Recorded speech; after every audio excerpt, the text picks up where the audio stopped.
Mon frère a essayé de ruiner mon mariage en répandant des mensonges à mon mari parce que je ne prenais pas parti entre lui et sa fiancée, et maintenant nous ne nous parlons plus. J'ai 28 ans et je fais face à une situation compliquée impliquant mon grand frère Jacob, 32 ans, et sa fiancée Jenna, 29 ans.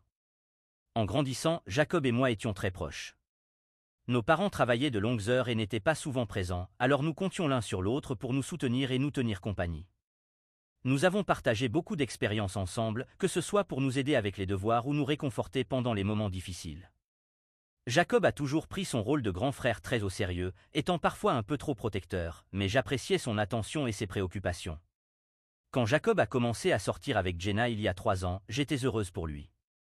Il avait traversé des relations difficiles dans le passé, et Jenna semblait le rendre heureux. Au début, Jenna et moi nous entendions plutôt bien. Nous n'étions pas les meilleurs amis, mais nous avions des conversations agréables lors des réunions de famille ou quand je rendais visite à leur appartement.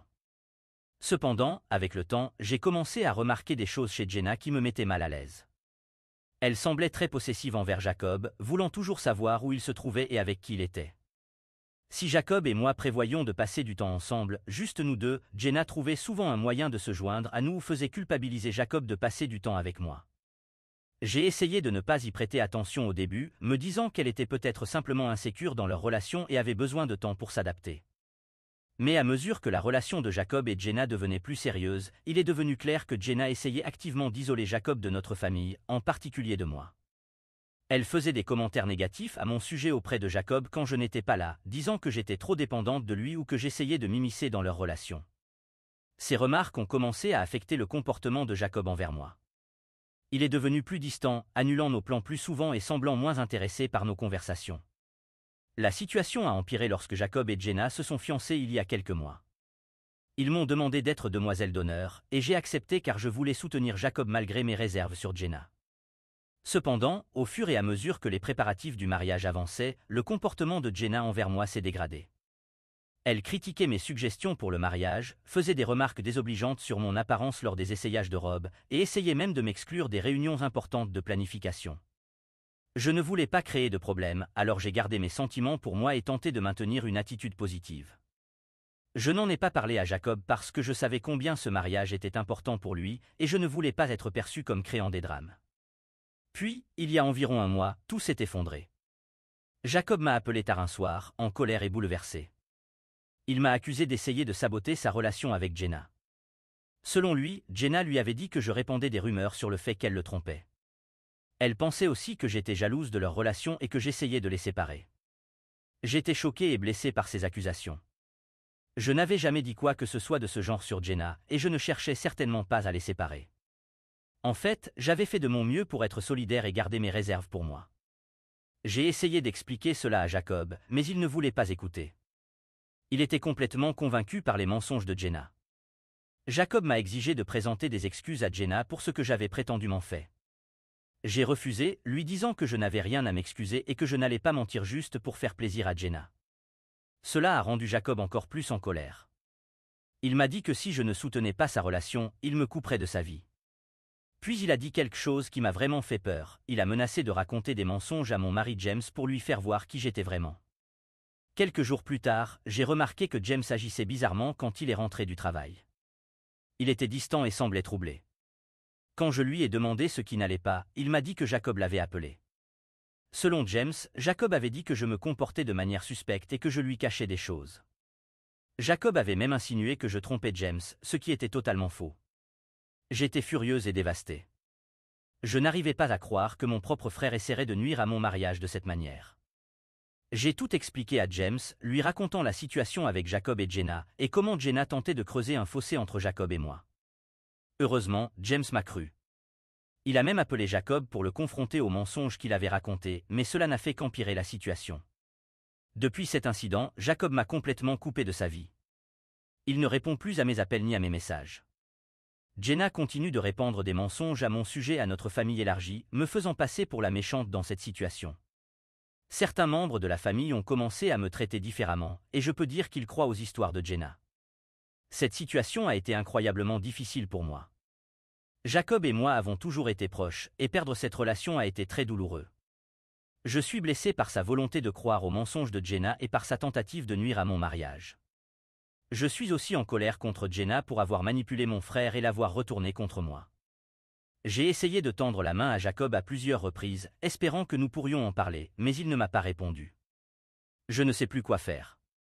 J'aime mon frère et je veux réparer notre relation, mais je ne peux pas continuer à subir les manipulations et les mensonges de Jenna. Je m'inquiète pour Jacob et l'influence que Jenna semble avoir sur lui, mais je dois aussi me protéger et protéger mon propre mariage. Cette situation m'a fait réfléchir à notre enfance et à la façon dont notre relation étroite a peut-être contribué à ce problème. Peut-être que Jacob est devenu trop dépendant de moi, et Jenna a vu cela comme une menace. Ou peut-être que j'étais trop impliqué dans la vie de Jacob, et Jenna a ressenti le besoin de me repousser pour s'imposer. Quelle qu'en soit la raison, je me sens perdue et incertaine de la marche à suivre. Mise à jour 1, cela fait environ 3 semaines que j'ai écrit pour la première fois sur la situation avec mon frère Jacob et sa fiancée Jenna, et malheureusement, les choses ont empiré. Après mon premier message, j'ai reçu de nombreux messages de soutien et des conseils de personnes ayant vécu des situations similaires. Leurs mots m'ont aidé à me sentir moins seul et m'ont donné le courage d'essayer de recontacter Jacob une dernière fois. Je pensais qu'avec un peu de temps pour se calmer, Jacob serait peut-être plus disposé à écouter ma version des faits. J'espérais qu'il avait peut-être commencé à voir à travers certaines des manipulations de Jenna. J'ai donc décidé de l'appeler, avec l'intention de suggérer que nous nous rencontrions en personne pour en discuter. Quand j'ai appelé le numéro de Jacob, c'est Jenna qui a répondu à la place. Sa voix était froide et hostile lorsqu'elle m'a dit de les laisser tranquilles et que je n'étais plus la bienvenue dans leur vie. Ce qui m'a fait encore plus mal, c'est que je pouvais entendre Jacob en arrière-plan. Il n'a rien dit ni tenté d'intervenir. C'était comme si Jenna parlait pour eux deux, et Jacob se contentait de la suivre. J'ai raccroché en me sentant vaincu et plus isolé que jamais. Quelques jours après cet appel désastreux, j'ai appris par un ami commun que Jenna répandait encore plus de mensonges à mon sujet à notre famille élargie. Elle racontait aux gens que je tentais activement de ruiner leur mariage et que mes tentatives de contacter Jacob étaient dues à de la jalousie. Selon elle, je serais malheureuse dans mon propre mariage et ne pourrais supporter de voir Jacob et elle si amoureux. Ces accusations sont ridicules et blessantes. Bien que James et moi ayons vu nos défis, comme tous les couples mariés, nous avons toujours eu une relation forte et aimante. Nous sommes ensemble depuis 5 ans et avons travaillé dur pour bâtir une vie ensemble. L'idée que je puisse tenter de saboter le bonheur de Jacob par jalousie est absurde. Ce qui est encore plus douloureux, c'est que Jacob ne nie aucun de ses mensonges. D'après ce que j'ai entendu, soit il reste silencieux lorsque Jenna fait ses affirmations, soit il acquiesce activement. C'est comme s'il avait complètement oublié qui j'étais et toute notre histoire ensemble. Je repense sans cesse à tous les moments où nous nous sommes soutenus en grandissant, et je ne comprends pas comment il peut croire ces choses horribles à mon sujet. La situation a commencé à affecter d'autres aspects de ma vie. J'ai du mal à dormir, souvent allongé et veillé la nuit à rejouer des conversations dans ma tête, me demandant s'il y a quelque chose que j'aurais pu faire différemment. Mon travail en souffre également, je suis distraite et déconcentrée, faisant des erreurs stupides que je ne ferais normalement pas. James a été incroyablement solidaire tout au long de cette épreuve.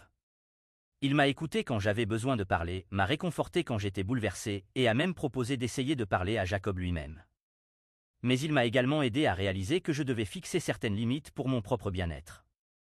Après une longue discussion avec James, j'ai décidé de couper les ponts avec Jacob et Jenna, du moins pour l'instant. Ce n'est pas une décision facile, et cela fait mal de penser que je n'aurai plus mon frère dans ma vie, mais je ne peux pas continuer à laisser leur comportement toxique m'affecter ainsi que mon mariage. Je dois me concentrer sur ma propre santé mentale et sur les relations avec les gens qui me traitent avec respect et gentillesse. J'ai également commencé à voir un thérapeute pour m'aider à gérer tout ce qui s'est passé. C'est utile d'avoir une personne neutre à qui parler, quelqu'un qui peut apporter de la perspective et m'aider à développer des stratégies pour faire face à la situation.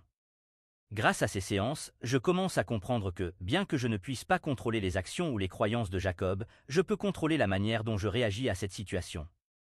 Certains membres de la famille m'ont contacté pour me demander des nouvelles de la situation ou me rapporter des choses qu'ils ont entendues de la part de Jacob et Jenna. J'ai décidé d'être honnête mais bref dans mes réponses. Je ne veux pas m'engager dans les drames ni essayer de me défendre contre chaque accusation. Je me contente de dire qu'il y a eu un malentendu et que j'espère que les choses s'amélioreront avec le temps. Pour l'instant, je me concentre sur les aspects positifs de ma vie. Je suis reconnaissante pour James et son soutien indéfectible.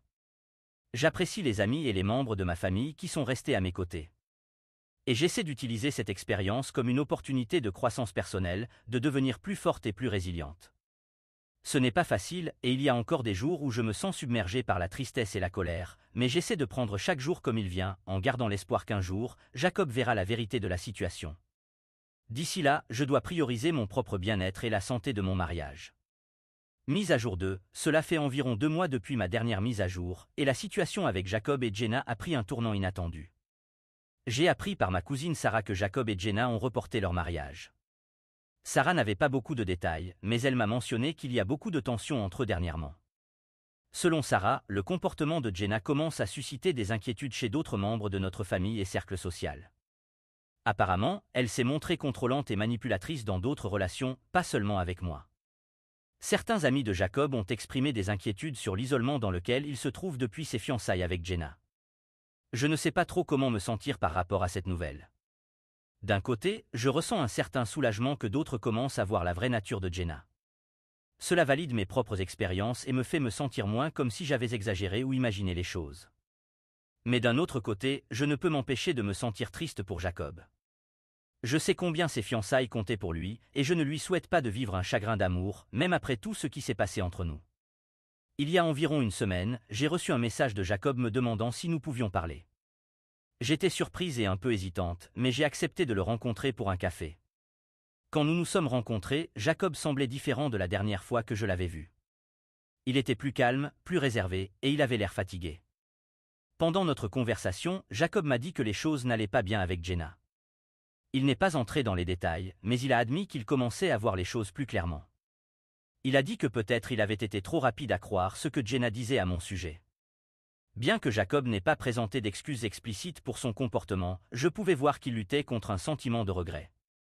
Il a demandé des nouvelles de James et comment nous allions, et il semblait vraiment soulagé lorsque je lui ai dit que nous allions bien et que James n'avait jamais douté de moi. Je lui ai dit que bien que j'apprécie qu'il ait tendu la main, je n'étais pas encore prête à lui pardonner. Trop de choses s'étaient passées, et la confiance entre nous avait été gravement endommagée. J'ai expliqué que j'avais besoin de plus de temps pour tout digérer et guérir de la douleur qu'il m'avait causée. Jacob semblait comprendre. Il n'a pas insisté pour une réconciliation immédiate, ce que j'ai apprécié. Nous avons laissé les choses en suspens, convenant de prendre les choses lentement et de voir comment elles évoluent. Depuis cette rencontre, j'ai réfléchi à notre conversation et à toute la situation. Je suis prudemment optimiste que Jacob commence peut-être à voir la vérité sur Jenna et ses manipulations, mais je reste sur mes gardes pour ne pas trop espérer. J'ai déjà été blessé et je dois me protéger.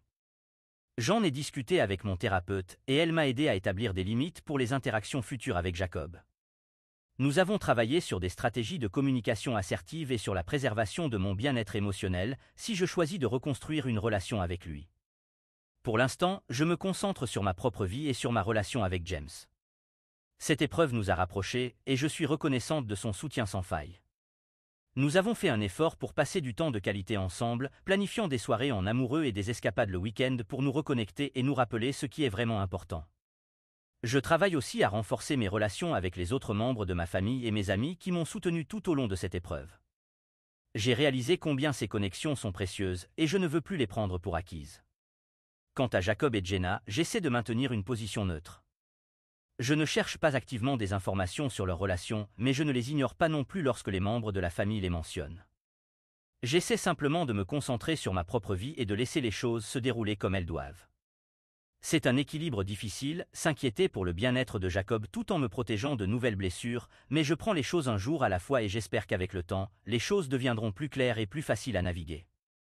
Mise à jour 3, cela fait environ 6 mois depuis que j'ai écrit pour la dernière fois au sujet de la situation avec Jacob et Jenna, et beaucoup de choses ont changé. La plus grande nouvelle est que Jacob et Jenna ont officiellement annulé leurs fiançailles. J'ai appris la nouvelle par notre tante, qui m'a appelé pour me la partager et vérifier comment j'allais. D'après ce que j'ai entendu, Jacob a finalement réalisé l'étendue des manipulations de Jenna. Apparemment, il y a eu une grande confrontation où Jacob a découvert que Jenna mentait, non seulement à mon sujet, mais aussi sur plusieurs autres aspects de leur relation. Il a déménagé de leur appartement partagé et réside actuellement chez nos parents, en attendant de déterminer ses prochaines étapes. Il y a quelques semaines, Jacob m'a de nouveau contacté. Cette fois, son approche était différente. Il m'a demandé si nous pouvions nous rencontrer en personne, et lorsque nous l'avons fait, il m'a présenté des excuses complètes pour tout ce qui s'était passé. Il m'a dit qu'il était désolé d'avoir cru aux mensonges de Jenna, d'avoir essayé de causer des problèmes dans mon mariage et de m'avoir exclu de sa vie. Pendant notre conversation, Jacob s'est ouvert sur sa relation avec Jenna. Il a expliqué qu'elle avait joué sur ses insécurités et sa peur de l'abandon, des sentiments qui provenaient de l'absence de nos parents pendant notre enfance. Il a dit que Jenna l'avait convaincu que j'essayais de m'immiscer dans leur relation parce que j'étais jalouse et ne voulais pas qu'ils soient heureux. Jacob a admis qu'il aurait dû savoir que ces choses n'étaient pas vraies à mon sujet. Il a exprimé des regrets de ne pas avoir fait confiance à notre lien fraternel de toute une vie et de s'être laissé manipuler par Jenna pour se retourner contre moi. Il s'est également excusé pour le stress qu'il a causé dans mon mariage avec James. Bien que j'ai apprécié les excuses de Jacob et son honnêteté, je lui ai dit que je n'étais pas encore prête à le réintégrer complètement dans ma vie. La douleur causée par ces actions était encore fraîche, et j'avais besoin de plus de temps pour guérir et reconstruire la confiance.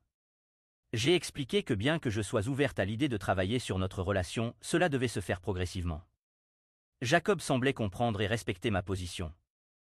Il a proposé que nous commencions par avoir des appels réguliers ou nous retrouver pour un café de temps en temps. Il a également offert de parler à James et de lui présenter ses excuses directement pour les mensonges qu'il avait racontés. Depuis cette conversation, Jacob et moi sommes restés en contact plus régulièrement. Nous avons eu quelques autres rencontres et nous commençons lentement à reconstruire notre relation. Ce n'est pas comme avant et je ne sais pas si cela le sera un jour, mais nous faisons des progrès. Cette expérience m'a beaucoup appris sur l'importance de la confiance, de la communication et de la défense de soi. Elle m'a également montré la valeur d'avoir un partenaire solidaire comme James, qui m'a soutenu tout au long de cette épreuve. En avançant, je suis prudemment optimiste quant à la possibilité de reconstruire ma relation avec Jacob. Je me concentre également sur ma propre croissance personnelle et sur les relations qui sont restées solides tout au long de cette épreuve. Bien que l'année écoulée ait été difficile, je suis optimiste que les leçons apprises mèneront à des relations plus fortes et plus saines à l'avenir.